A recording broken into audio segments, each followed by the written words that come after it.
We're breaking down how all this rain is shaking up the bite from freshwater runoff in the lakes to stained coastal waters and bait pushed offshore. That's right, Brie. Whether you're fishing inshore, offshore, or up in the lakes, we've got the strategies to adjust. Let's get going on the Texas Insider Fishing Report that starts now. Welcome to the Texas Insider Fishing Report. Presented by Yamaha. Welcome back to the Texas Insider Fishing Report. We're your hosts, Brie Gabrielle and Captain Rick Murphy, hoping everyone had a fantastic Father's Day weekend. And now this weekend, as hard as it is to believe, Rick, the first official weekend of summer. Oh, Lots of things are gonna be changing. you're absolutely right, especially the heat. The heat, the kids are fishing, everyone's on the water. Lots of things to talk about. Yeah, absolutely. And you know what? What? Our captains are standing by with the report of the hot summer coming up. They are, but we have to check in with Dave Farrell and see where he stands on the summer subject at the Parts View workbench. I stand in the shade. Usually in the summer, that's what I'm looking for, is trying to find some shade. And we're going to be Hydration. talking a little bit about a fish that we don't talk about very much, the Jack Crevalle, the yellow Oh, jack, okay. the Nice. mean jackfish. Getting all jacked up. All right, let's start your weekend off in the lower coast She's on region it. for some off-the-chart trout fishing with Captain Chad Kinney. Let's hear it, Chad. I'll tell you what, I'm so glad to hear you saying the summer's coming up because I am so ready. Fishing's going to be really good when we get a little break in this weather and the wind, but it's been going. But this weekend's looking to start breaking down a little bit to a little bit better conditions, so I'm looking forward to that, and I see it getting better in the long run. But talking about trout fishing, it's been really good. It's been staying there. We've had to fish different areas than normal, and that's where the fish are at. So basically, trout fishing's been really good in the land cut we've been talking about for a long time. The reason being, well, it's been blowing 30 to 40, sometimes 60 to 80, and don't go out in that stuff. But they're out in drop-offs, the grass beds, and the redfish have been harder to target here lately. But where we've been finding a few of them are in about 4 to 6 foot of water off the breaks out deeper in that area of water there. So talking about the trout first, like I mentioned, if you're fishing, Corpus Christi, Port Mansfield, or anything else like that, with this stuff, head out really early, go to the land cut, and there's some really good trout fishing up there. If you get there really early, get your Rodan trolling motor out there to keep you right in position. Just off those grass beds, you can throw some topwater Berkeley jaywalkers right up on those edges off the grass because it drops off really, really quick. And then it's been smashing and blowing up real early. I mean, you get there at 6:30, and by the time about 8 or 9 goes, it's pretty much kind of slowing way down after that. If you're using the soft plastics, those fish will drop off that bank a little bit later than that. So then switch over to saltwater assassin sea shad. Has been working really well on that. Of course, this time of year, live bait croaker has been working great. All up in there, you can free line them with a 5 to 6 aught Eagle Claw tail hook. Works really good. The bite's been, like I said, make sure you get there before the wind picks up. That wind's been starting to really pick up around 9, 10 o'clock or so like that. So if you can, get up a little bit early like that. And remember, there's 3 trout per person. Of course, 15 to 20 inch slot size. There's been a bunch of those slot size. There's been a bunch of undersized and some really good fish on top of that. So got a picture here with the slam dunks. James sent me another one. He's been up there just hammering on the top waters up there, and they've just been releasing quite a few of these every day. Wow, So those are nice ones. Yeah, they're good, solid, healthy fish. Good thing about the fishing is they're all healthy trout, which is good to see. You've got a lot of bait in the system. So talking about redfish have been tough. People are asking, hey, where they're at. I said they're really scattered due to the winds, I believe, and, of course, boat traffic getting close to summertime here. So they've been pushed off the flats a little bit, moving into 4 to 6 foot of water off those breaks. Kind of makes it a lot harder to target them. So the best way to do this is basically just you got to get off that break, get in that muddier water, and make those really long drifts. So set up with a popping cork with a gulp. Definitely, put gulps on there. Use basically about 24-inch leaders, sometimes up to 30, depends what the depth you are on that. And the key thing on that popping cork, when you get that windier conditions and stuff after you've been done trout fishing, really pop that cork really hard and keep up with that because your boat's going to be drifting in really quick with that line. So keep up with the slack and really pop it. But a good combo to use on this is a Penn spinning reel. I like using them on a 3,000 side, 2,500 to 3,000 side works really good. The Penn Battle, Penn Spin Fisher, and stuff like that works great. You spool it up some 30-pound Berkeley braid, which is only like an 8-pound monofilament size, so you got plenty of line. It works great, and there's plenty of, not plenty, but there's been some slot fish in there, like 20 to 28 inches if you're looking for some reds there.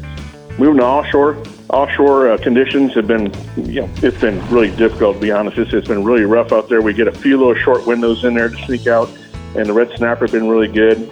And we've actually had some fun and some, Jack Crevalle, since we're staying more shallow than heading out deeper right now until the wind subsides and the sea subsides. So the red snapper, it's open in both in state and federal waters. So basically, state, you're allowed 4 per person, federal 2. So this doesn't mean that you go catch 6 in total, guys. So, basically, people ask me all the time and said, you can go up to federal waters, catch your 2, move back into state, and you'll catch your 4 in aggregate. You'll be fine with that.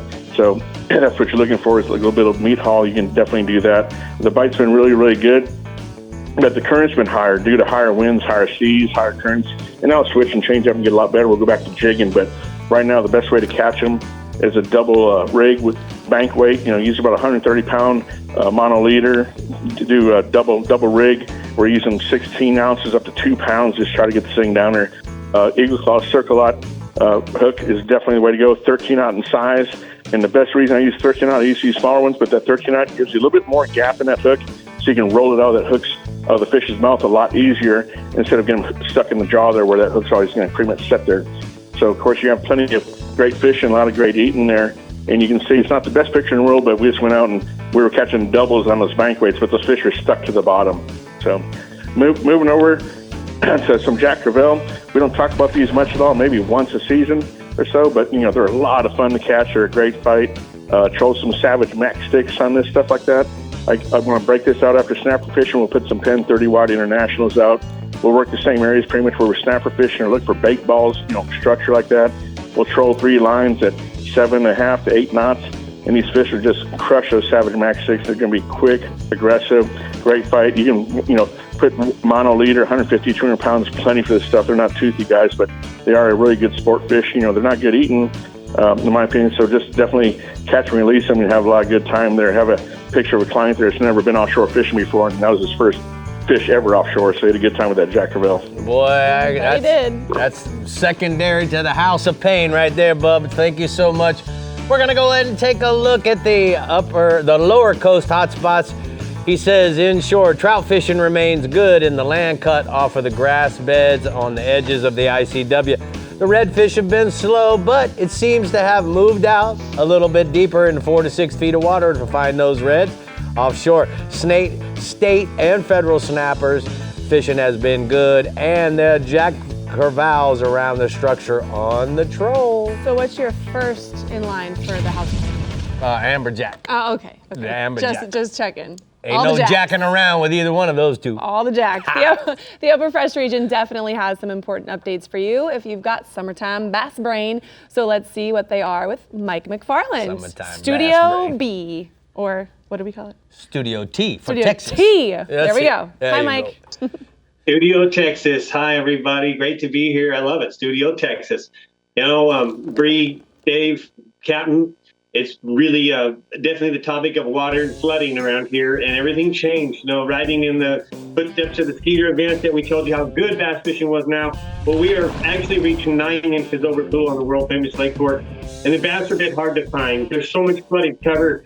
Really, you just got to go fishing like a spring, ton of frog in the morning, a small swim bait, a little bass assassin swim bait, perfect, and just cover water and don't stop. I do like a vapor shad, a little bass assassin vapor shad, and I just don't stop fishing real shallow until I get bit or see some bass.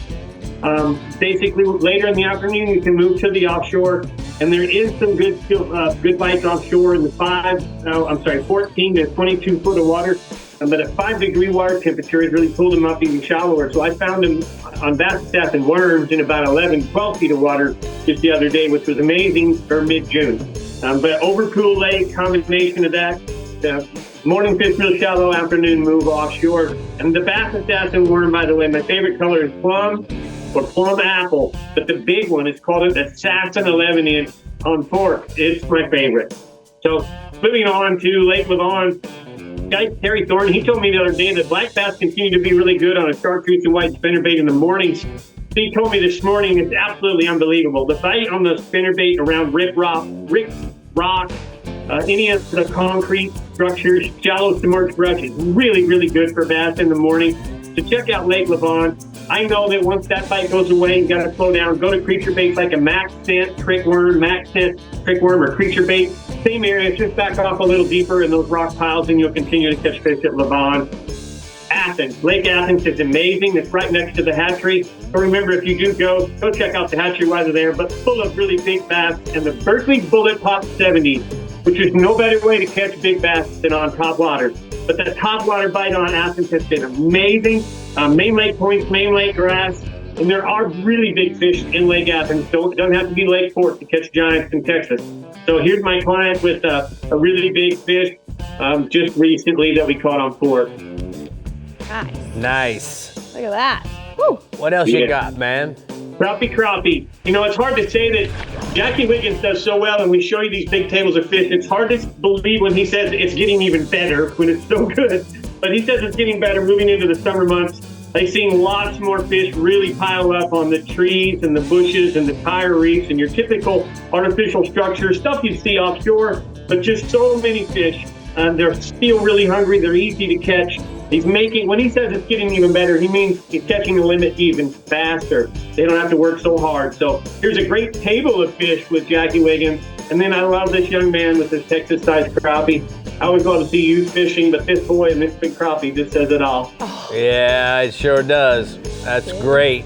All right, what else you got this week, Mike? Stripers. Yes, there's got Stripers hybrids on Levon again. It's about the same as last week with all the floods. The gate is wide open. There's no pattern. You just got to be out there real early in the morning, throw a top water like a bullet pop or a swim bait, small bass assassin swim bait. Watch them boiling around the surface. Look for the birds. The white egrets will really tell you what's happening. If the white egrets aren't active, then move offshore. Get yourself into about 10 to 20 foot with a slab spoon on the point. And pretty much the same report coming from Matt Cartwright on Tawakoni. He said it's really hard to find the hybrids and stuff. They're bipolar, he said, but those white bass are schooling just like Levon. And then here's a hybrid in the rain. They still do bite in the rain. There you go. I love fishing in the rain. All right, tell me about the kitty cats. The kitty cats are awesome. If you want to fill your freezer, there's no better time. All the lakes are equal to this, but this is from Tawakoni. Anywhere, every point, every hump, every depth, they're hungry. Cut shad is your best bait, but now you can really fill your freezer with fresh catfish. All right, bud. Well, thank you so much, Mike. Good to see you. We appreciate all your hard effort from Studio T, but I got to do the hot spots from the Upper Fresh region. We'll talk to you next week. Mike says, once again, Lake Athens, it takes the hot seat, offering some incredible topwater fishing. The Berkeley Bullet Pop 70 and the shad colors will get your arms hurt catching these Texas-sized bass. Oh, it's the best kind of hurt, too. Yeah. All right, our Heroes on the Water Lower Fresh Region guide is talking about some early morning topwater action. But first, we're seeing Dave get all jacked up at the Parts View workbench for rigs and techniques. Dave, I am jacked up. You are today. I love it. These little guys, they fight harder than any inshore fish. So, we're gonna give you a few tricks on how to tame the beast. Ain't no jacking around. No, absolutely not. We'll be back. The Texas Insider Fishing Report is brought to you by Yamaha. Reliability starts here. Ameritrail. Load, launch, relax. Fenwick. Feel everything. Bahio. Blue light blocking, radically clear polarized fishing sunglasses. Sportsman's Adventures with Captain Rick Murphy. Fishing for adventure. Berkeley. Your fish, our science. Prospect Smoked Meats. Fuel your day the Texas way. And Skeeter Performance Fishing Boats. Eat, sleep, fish. Well, Dave, we're here at the Parts View workbench, and we're not jacking around. Obviously, this Castaway coffee's Got you jacked up? Got me jacked up. Yeah. Sure do. Well, the big yellow jack, he's a mean-looking fish that really lives up to that pugnacious look that he's got. He looks like a prize fighter, that big convex head and that giant tail that he's got. I mean, he just looks like a boxer or something. Yeah. And he fights like that. You can tell him from all the other jacks because he has a little black spot on the edge of his gill cover. Mm-hmm. And like all jacks, he has the really bony scoots down next to that big tail. So when you catch him and get him close to the boat, make sure you wear a glove on that right hand when you reach down there and grab that jack's tail, because those scoots can get you. But the average size of a Texas Jack Crevalle is about 2 to 5 pounds, but 25 pounders are common. And especially around those daggum jetties. Yes, and they're very, very common. And the Texas record is 50.25 pounds, wow, which was 52 inches long. I'd have ran 100 miles to get away from that dang thing, because I imagine that hurt. This big. Yeah, it hurt that poor fella, whoever caught it. Yeah. But the juveniles are tons of them are in the surf because the jacks go off into the Gulf to spawn, and they spawn out there. And the first wave of little jacks live in the surf, and then as they grow, they'll either go out into the Gulf, and some of them will move into the bay in September, in the fall, September and October. But usually the great big fish are schooling with the same size fish. If you catch one little jack, all the jacks you catch are going to be about that size. Yes. Because little jacks don't like to hang around with big jacks, and there's a reason big jacks will eat a little jack. Big jacks will eat just about anything, which makes them such a great fish to catch. They fight harder than any other inshore fish. I mean, I tell everybody that a 20-pound Jack Crevalle will pull a 100-pound bull shark backwards through the water, and that's not an exaggeration. And they frequently break your gear. If you're out there with bass gear, make sure you change those treble hooks out. Put some 4X laser sharp treble hooks on there, because they inevitably bend straighten out hooks. If you have any kinds of drag on those jackfish and they get that wide, broad body turned against you and that big tail kicking, they can just pull and pull and pull, and they don't stop pulling. No, they pull all the way to the boat. They're really incredible, and you really don't have to worry about what you throw to them. They love topwater stuff. They love to chase down topwater baits. Yeah, they're very friendly fish. Yes, and the reason being is because they're usually, like I said, there's usually more than one of them. And they get in this big competition. And there's nothing more exciting than watching 8 or 10, 20, 30-pound Jack Crevalles chasing your topwater plug and just diving over each other trying to eat it. And I'll play with them I don't really want them to catch it. Just take the hooks off if you want. Yes. See some cool stuff. Exactly. I mean, they love to eat small fish, and so most of our baits are going to be imitating small fish. Like those 2 plugs you have there, the Chapo and which one is that? This is a Jaywalker. Jaywalker. Yeah. But if you don't have any topwater plugs, don't fret. They're going to eat anything you throw at them. Chad, we just talked to Chad. He had that big jack up on the screen there. He's using these Mac sticks, trolling on a 40 pin. Yeah, just like this. Exactly.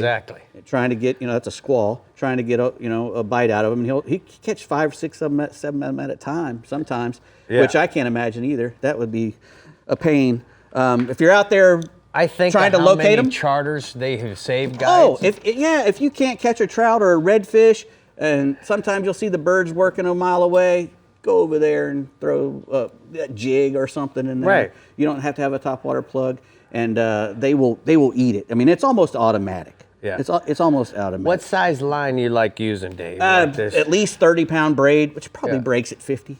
Right. I don't know where that 30-pound breaks, but that's plenty. It'll probably do the job. I think the biggest one I ever caught weighed about 30 pounds, and it ate a whole ballyhoo. Oh. And I thought there was bluefin tuna seen in the area, and I thought there was bluefin there. Oh, no. And I thought when I got this bite, it left a hole in the water and threw water in the air, and I said, "That's the tuna." Yeah. And boy, I felt kind of foolish when that Jack Crevalle came up. But it was 30-pounder. It's a giant. You went from tuna fishing to jacking around. Yeah, exactly.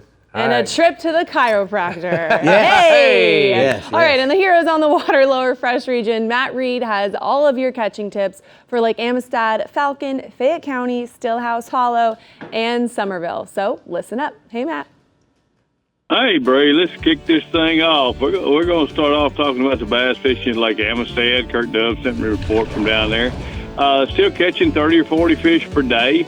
You got to do that by starting out early with top waters and then moving on out to the deeper water later in the day to continue to catch.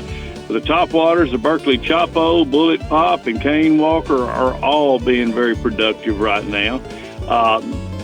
As you move out, to that mid-depth range, Texas rigs have been the most, have been dishing out the most of the bigger fish. You want to concentrate in that 8 to 12 feet of water where it's very close to a steep drop-off, where it falls to 25 plus feet. And those are your key areas. Did get a little rain down, got a little bit of water level rise, which is really good news in South Texas. Water temperature has kicked up to over 80, so you can expect the bluegill spawn to pick up. When that happens, you're going to have a ton of big fish move shallow, so that will lengthen that top water bite. It is definitely a summer pattern, and the bite does slow down after 10 o'clock in the morning, but some of your biggest fish will be caught midday. One cool thing about Lake Amistad with the clear water, it's a great place to practice your forward-facing sonar. That clear water you can see plain as day, and there's tons of fish in the lake, so it's a great place to practice. Moving on down to Falcon. Falcon is as hot as the weather.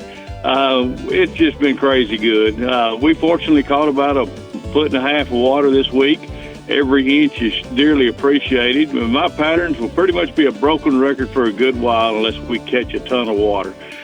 Main lake rock ledges and man-made brush piles are the most effective targets. Shaky heads, the Berkeley dime crankbaits, and big Texas rig are your preferred weapons. Come on down and take your turn.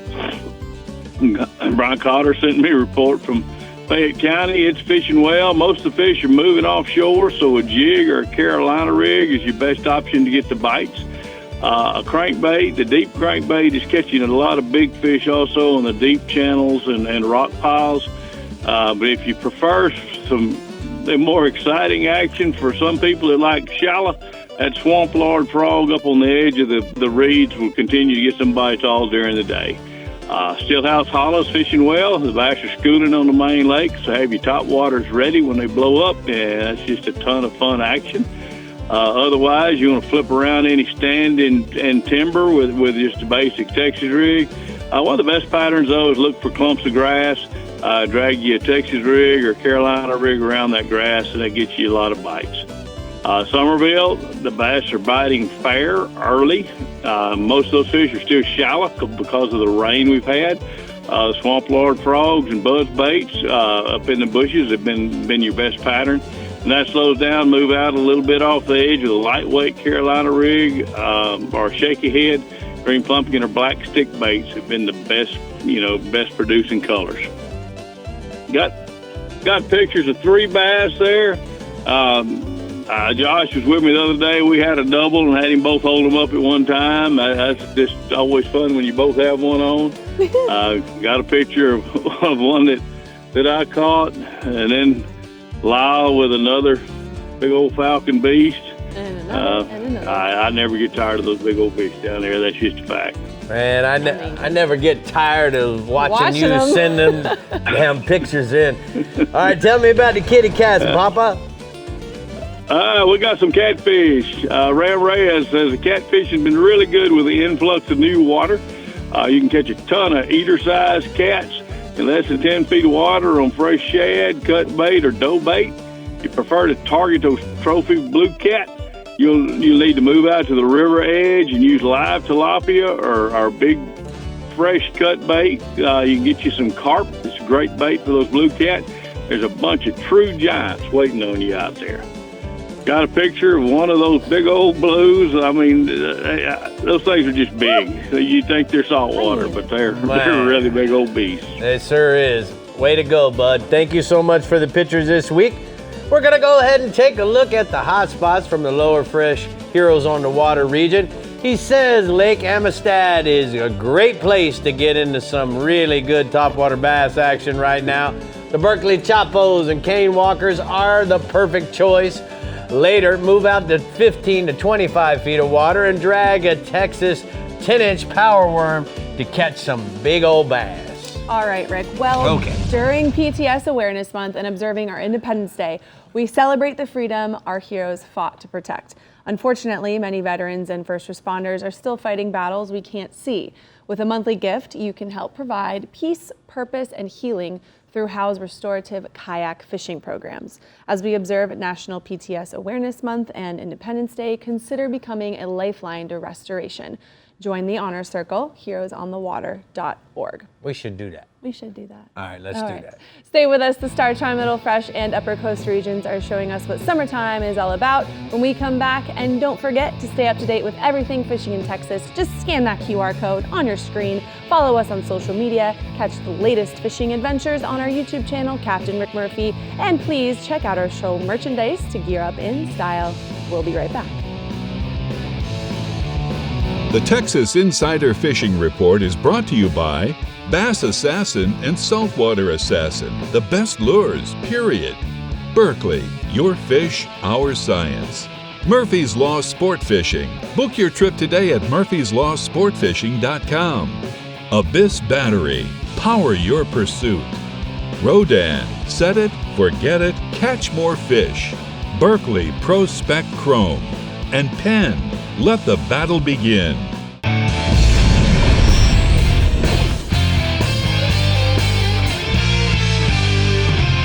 Today's Powerpole tip is about the new Powerpole View 4.2-inch touchscreen display. The Powerpole View is sleek, low profile, and controls all your Powerpole products from one device right here on my dash. The first tab is my anchor tab. I can run my Powerpole anchors up and down. I can also adjust my speed setting from fast, medium, and slow.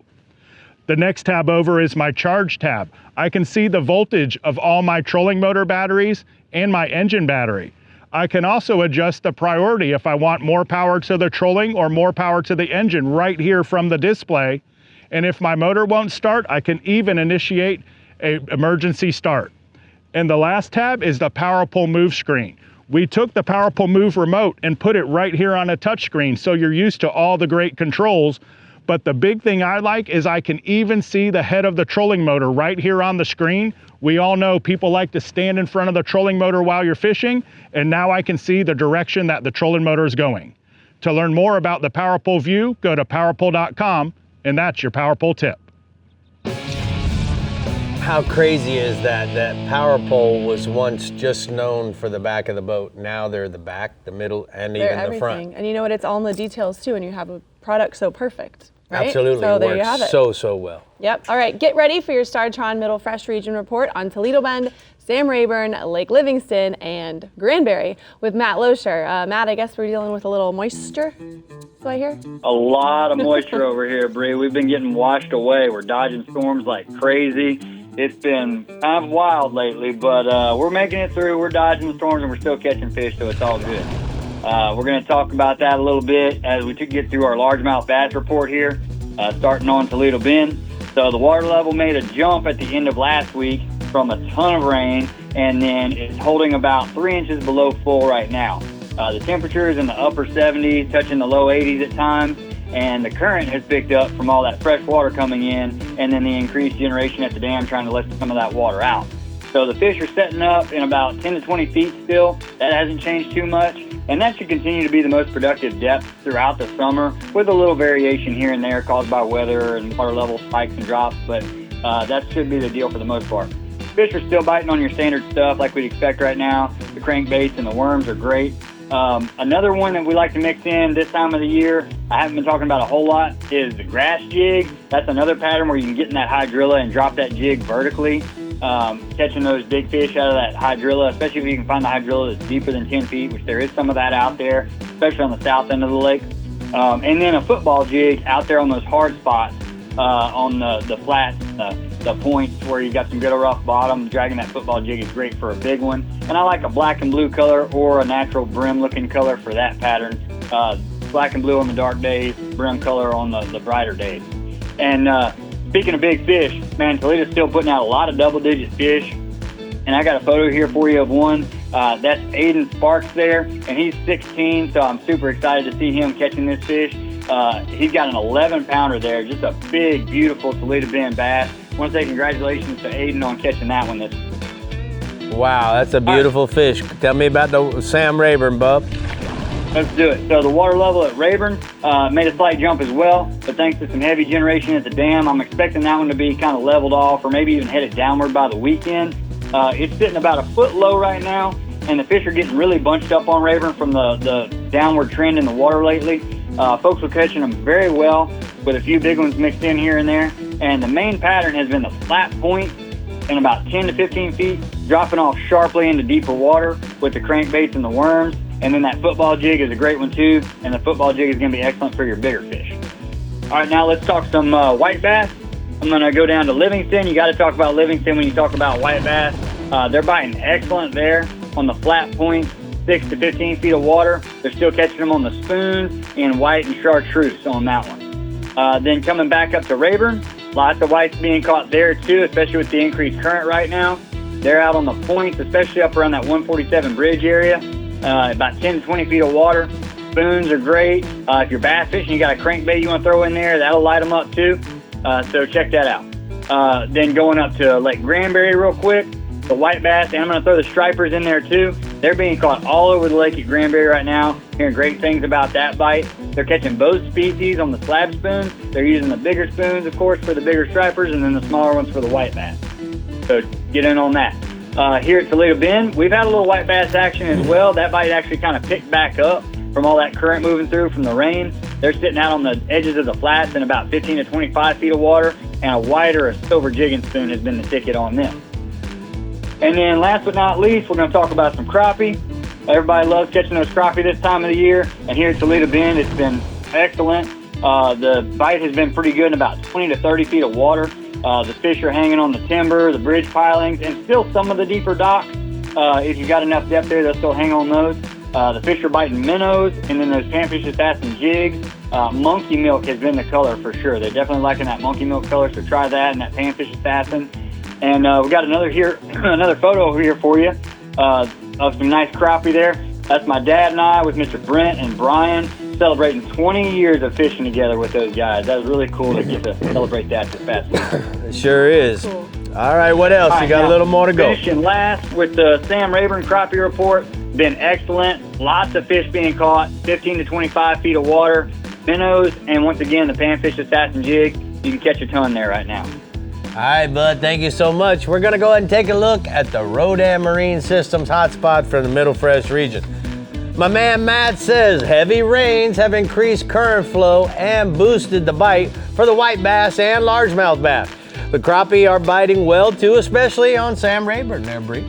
All right, well, Rick, the rain continues quite literally to have a trickle-down effect in the upper coast region. So let's see how we're adjusting with Captain Mickey Eastman. What? It's my job. Hi, Mickey. Hello, everybody. Yeah, we're adjusting. It's been a rainy month. Never seen this in a long time. But anyway, hope everybody's doing well. Let's start out in Galveston Bay with speckled trout. Speckled trout in Galveston Bay, there's a lot of fresh water coming down the Trinity and San Jacinto rivers, and all this is big-time rain events. It's messed the water up pretty good, but it's changed water conditions drastically in the upper portions of the complex. And this will only concentrate fish farther south. It'll push them down the ship channel and on the lower ship channel reefs and the Galveston jetties, all the lower Galveston Bay area from San Leon to Texas City. And fishing down there will only get better as these fish meet up with tide runners and stack these fish up. And mid-bay reefs in East Bay and the South Shoreline have been really good for trout and plenty of bait fish, and this will only get better with freshwater influx. Soft plastics like bass assassin and rat tails and paddle tails, and bright colors, they're working best. Topwater's working best during the midday hours. In the afternoon when it's warmer for whatever reason, the fish are liking them. And West Bay remains hot near San Luis Pass, and behind it, all those flats down there are still holding the best trout in the bay system right now. And Campbell Bay continues to produce good numbers of trout along all the rock groins and islands over oyster shell, and about 2 to 6 feet of water. Water conditions, I'd like to say they were excellent, but they're fair, maybe good on a different wind direction. Water temperature 85 degrees as fresh water kind of layers over, and all these winds and storms have kind of it's just messed it up a little bit. But Sabine Lake, pretty much the same scenario over there as Galveston Bay. They have a lot of freshwater influx from the Natchez and Sabine rivers from torrential rains. And what I would do is concentrate on the lower lake areas, like the lower ship channel and the jetties, and fish these ledges and drop-offs over oyster shell, shallow and deep. Use soft plastics like Mirror Little Johns, paddle tail bass assassins, use the bright colors, pearl, chartreuse, and pink, especially with the sun out. And the lower lake above the causeway, it's been holding some decent numbers of trout also over deep shell. Look for slicks and diving gulls. A lot of shrimps being pushed out of the marsh, so birds are working periodically through the day. Water conditions over there are fair, and water temps 85 degrees. Speckled trout photo this week is Captain Bill Watkins at Sabine Lake. And getting the redfish at Galveston Jetty's still holding a lot of reds. This fresh water's holding these fish down there tight, and it's real hot for redfish. Bull red action's good too, and live shrimp tied to the rocks with finger mullet. That's your best bet. Tidal flow is critical. Incoming's working best under the fresh water.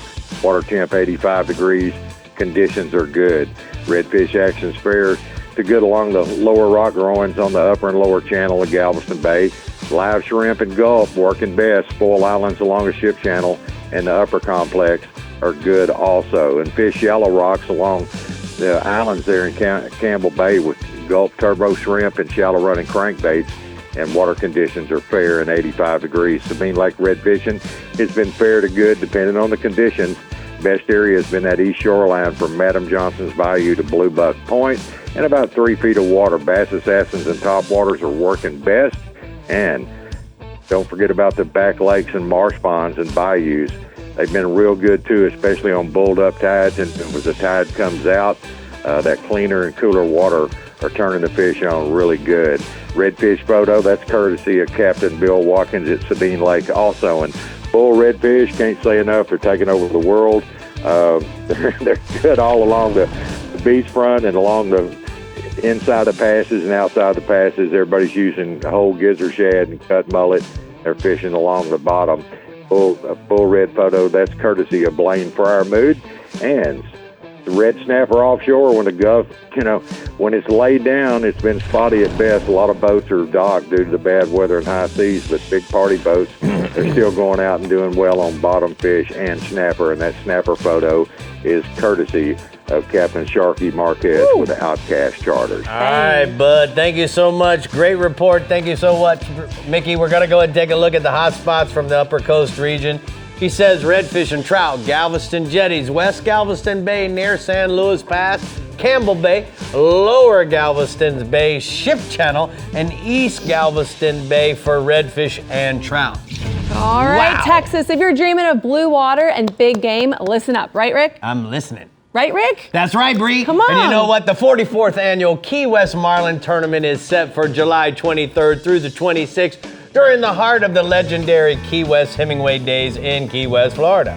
Yep, last year's tournament reeled in a whopping $268,000 in cash payouts from the Marlin and Funfish divisions. That's Rick? right, and that's a lot of money. So bring your crew, bring your family. Key West is certainly calling. It's going to be fun. Get all the details and lock in your spot now at keywestmarlin.com. But you know what? Now it's time to get ready to cast into the Prospects Middle Coast region coming right up. But first, we're keeping up with some new products at the Parts View Workbench with Dave Farrell. Yeah, look at this jiggly stuff. Ooh, does it stink?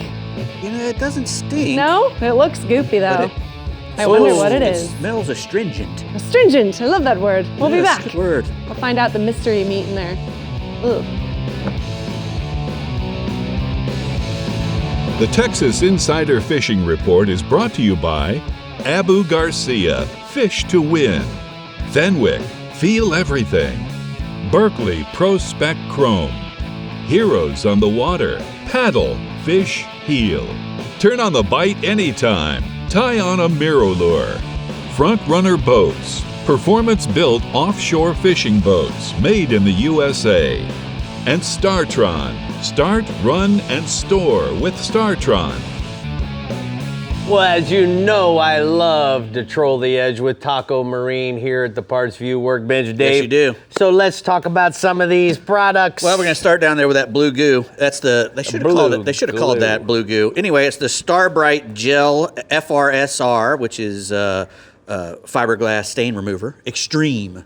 The Gel FSR Extreme fiberglass stain remover. And it takes the nastiest stains out of fiberglass. If you've, like you were talking about, leaves, rust, tannin, water lines, all those kind of things that'll stain your fiberglass. this stuff will get it off. It's you just apply it.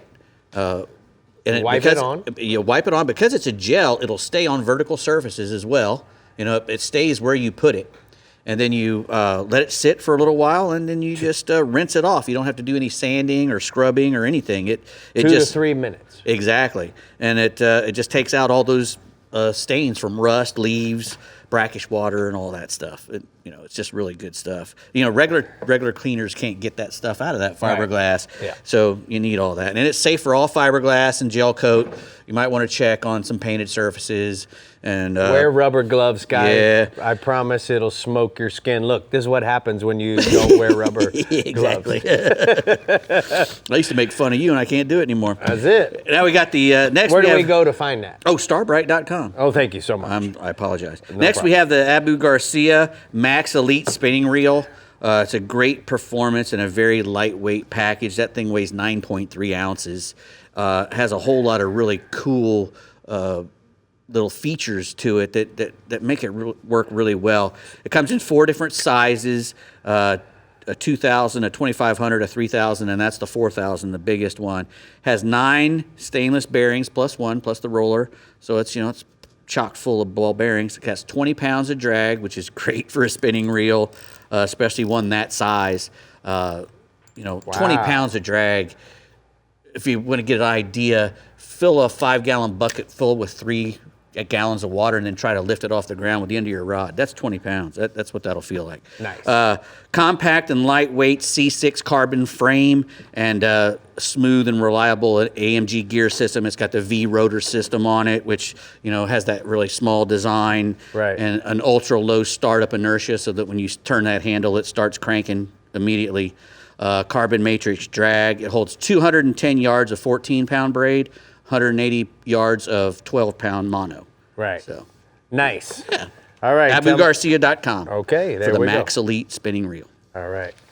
Next, we have the Eagle Claw Trocar non-offset Lancet. It's TK4 circle hook. These are great little circle hooks. I think we got a 4/0 there. They run from a 1/0 all the way up to a 9/0, so they got you covered no matter what you're chasing. It's got a welded eye, so if you're using a small diameter leader or a leader that you're worried about getting chafed, that welded eye will eliminate that from happening. American made, obviously, from Eagle Claw in Denver. I'm using these for snook and tarpon. Yeah. In a 5 and a 7/0. Yeah, well, there Works you go. perfect. Here's the 7/0 right here. Yeah, now they come with a 50 count pack as well. 50 count. Exactly. So go to eagleclaw.com to get you one of those. As you said, American made. American made. Forward-facing sonars, Dave. Yeah, they're amazing. These are supposedly great for that. The forward-facing sonar, that's got it in its name. Split tail finesse bait at its finest. Comes in 9 different colors. It's a great swim bait, whether you're using it with a forward scanning sonar It's or a not. 3-inch bait. Yeah, it's just something's going to eat it. Yeah. Works great on the drop shot as well, which you could use with the forward-facing sonar as well. Comes 10 to a pack. Yeah, that split tail provides great little profile and action. Look at that. It's just a great-looking little bait, isn't it? Yes. I think if I was a fish, I would eat that. I think it should. Anyway, go to bassassassin.com and get you one of these. It's going to hurt when it comes out. I'm sure it will. I don't know. All right, I don't think there's anything hard in there. Where are we going? You did it. I can't believe you did it. Bassassassin.com. Bassassassin.com. But yes, I can. I can believe you did it. Yeah. You're crazy. The Brush-X Middle Coast region has a lot going on at the moment, like Rick, with trout, redfish, and tripletail on the mind. So with Captain Bink Grimes' help, we're going to be able to get them to the boat this weekend. What's going on, Bink? Hey, any day we get a break in the wind, we've been catching some really healthy trout east side of Gorda Bay. It's been mostly on the west wind because most of our winds have been an easterly factor. It's been able to keep our bays fishable with the clarity. We've dodged a lot of thunderstorms lately. Some areas around Palacios and Matagorda, we've received 14 inches of rain this past week. Freshwater, we like it, though. It's helped our fisheries. It balances our marshes, which is a nursery for shrimp and shad. All that fresh water produces lots of aquatics as well, which will sustain our winter duck population. Our fishing's been really, really good. Gulf shrimp under a mid-coast cork has been best lately. We've been making long drifts and covering lots of ground. and concentrating on consistent locales when the major and the minor bite goes off. We've caught and released multiple trout in the 5 to 7 pound range with these corks rigged about 3 foot deep. We received the influx of tides this week, and all this weather that's pushed new tide runners through our passes. Trout are beginning to slick on those shorelines in West Matagorda Bay. That slicking, that's the term we use when the fish are feeding in the oil from the bait fish, because someone puts a sheen on the water. Like when you put a drop of oil in the water, it smells like watermelon. It just tells you the fish are there. Port O'Connor anglers, they've hid from the wind, the maze of the marshes on the south shoreline of East Santo Bay and San Antonio Bay. Some are wading those back lakes with small topwaters and soft plastic swim baits like bass and sass and sea shads. Others taking a bait bucket full of shrimp and tossing corks off those shell points and getting their fish. And then in Rockport, those incoming tides have been good for waders around Mud Island, Allen's Bight, Super Flat. Some are throwing bass assassins, some are throwing super spooks, some are tossing corkies and soft dines.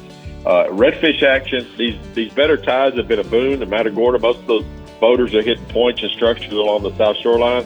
Stop for 5 minutes. If they don't bite, move on. One here, one there. Just keep moving. Others are camping on mud flats and wait for those reds to come to them. They're tossing chunks of mullet, set the rod in the rack, and wait for the thump.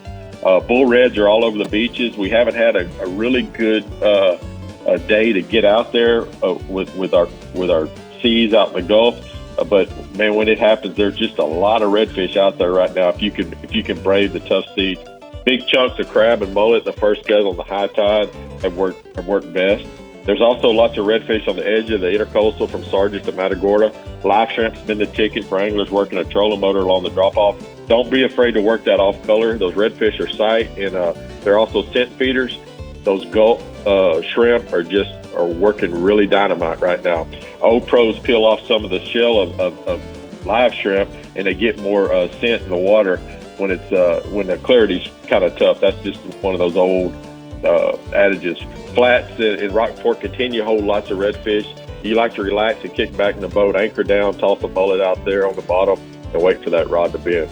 The photo, that's this week's redfish from East Bay while drifting with the gulps. Those turbo shrimp are really been paying off for us. Redfish love gulps in every shape and every color. Offshore, triple tail, Matagorda, Guide, Micro Quebeca, there's been a lot of cobia and triple tail under large rafts of seaweed. Those triple tail and ling are curious fish. They come to the surface and check things out, like boat commotion or any kind of shadow that creates. You toss a shrimp to them, and man, they'll eat it. Both are excellent table fare and can be sight cast with shrimp and finger mullet. Quebeca likes to have a rod rigged and ready when he approaches any grass line, because there's always dolphin, there's always cobia, there's always triple tail around there. He's also enjoyed a good swordfish bite. That smoked swordfish is delicate around the Middle Coast. I've been quite proficient at making it. He keeps me in sword steaks as long as I keep him in the swordfish dip. Hey, we've really been catching some fish in the Prosec's Middle Coast region. Try a stick of their summer sausage. I like to pair it with cheese and crackers. I also love their po' boys. I went by the store this week, grabbed a bunch of po' boys and put them on the boat. Man, they're just really good. Please keep putting our fishery first.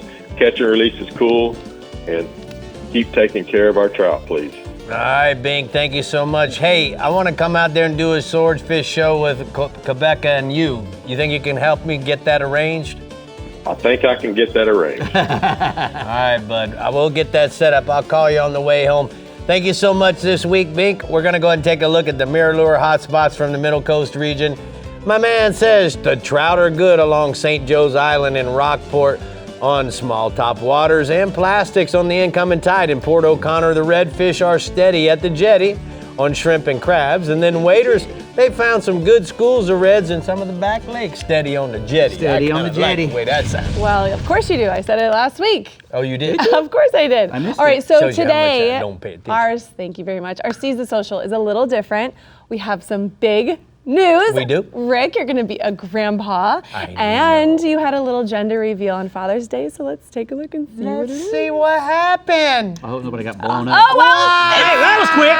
it's Pink. It's a girl. It's a little girl. What a cool reveal Look. video. Of course you did this. Yeah, nobody I lost didn't an do eye. that. It was all Ridge. Yeah, Ridge. Well, you're having a baby girl. He's in Princess the brand new Murphy. Skeeter 241. I can't believe it.